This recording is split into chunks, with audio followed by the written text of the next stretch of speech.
पुत्री को शिक्षा ग्रहण करने के लिए वापस गुरुजी के आश्रम भेज दिया। समय गुजरा, पर अब भी राजा हमेशा अपनी दिवंगत रानी के बारे में ही सोचता रहता। एक दिन मंत्रियों की सलाह से राजा एक वार्षिक सम्मेलन में गया, जहां दूर दराज के सभी राजा एकत्रित होते थे।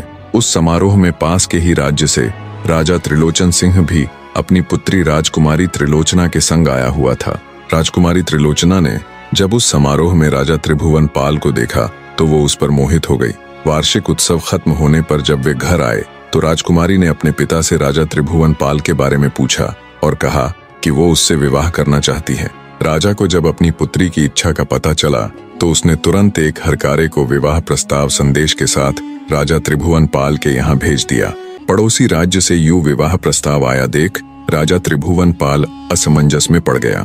रानी के दिवंगत हुए अभी बहुत समय नहीं हुआ था, जिस कारण उनका दूसरी शादी करने का कोई विचार नहीं था। फिर भी उन्होंने जब इस बारे में अपने मंत्रियों से सलाह मशवरा किया तो उन्होंने कहा, महाराज, आपको इस विवाह प्रस्ताव को स्वीकार कर लेना चाहिए, अन्यथा राजा त्रिलोचन सिंह नाराज होकर कहीं हम पर आक्रमण न कर दे।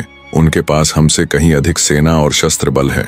राजा त्रिलोचन सिंह के साथ जुड़ने से हमें राजनीतिक फायदे के साथ साथ भरपूर ताकत भी मिलेगी। और महाराज, कब तक आप महारानी जी के ही शोक में डूबे रहेंगे? नई रानी आने से आपका ध्यान भी बदली हो जाएगा।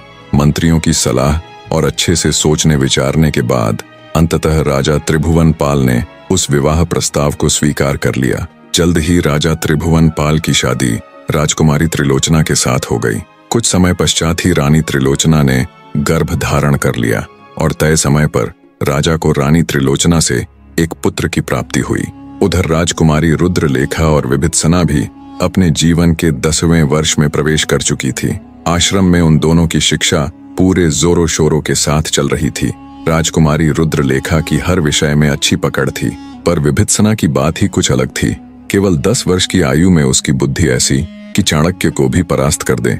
हर श्लोक, हर वेद उसे कंठस्थ था। जितनी योग्य वो शास्त्र विद्या यानी ज्ञान, तर्क, भाषा, नीति, धर्म, गणित, विज्ञान, इतिहास, कला आदि में थी, उससे कई गुना अधिक वो शस्त्र विद्या यानी तलवारबाजी, धनुर्विद्या, गदा युद्ध, भाला युद्ध, मलखंभ और आत्मरक्षा में थी। जब वो तलवार चलाती तो प्रतीत होता जैसे आग में नहाई बिजली हो। तलवार चलाने की गति ऐसी कि बड़े बड़े योद्धा शर्मा जाए।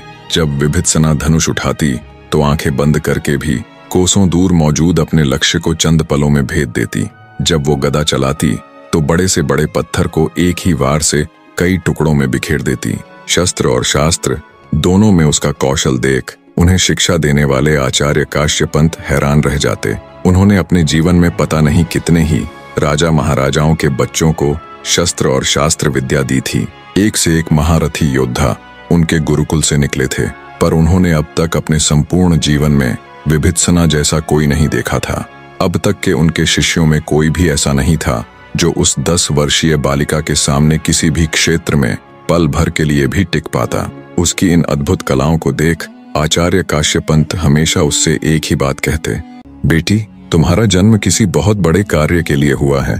तुम्हारे जैसी वीरांगना सदियों बाद जन्म लेती है। समय बीतता गया, जैसे चंदन को और अधिक रगड़ने के बाद उसकी खुशबू और अधिक तीव्र होती जाती है, वैसे ही विभित्सना भी हर विद्या में और अधिक निखरती चली गई।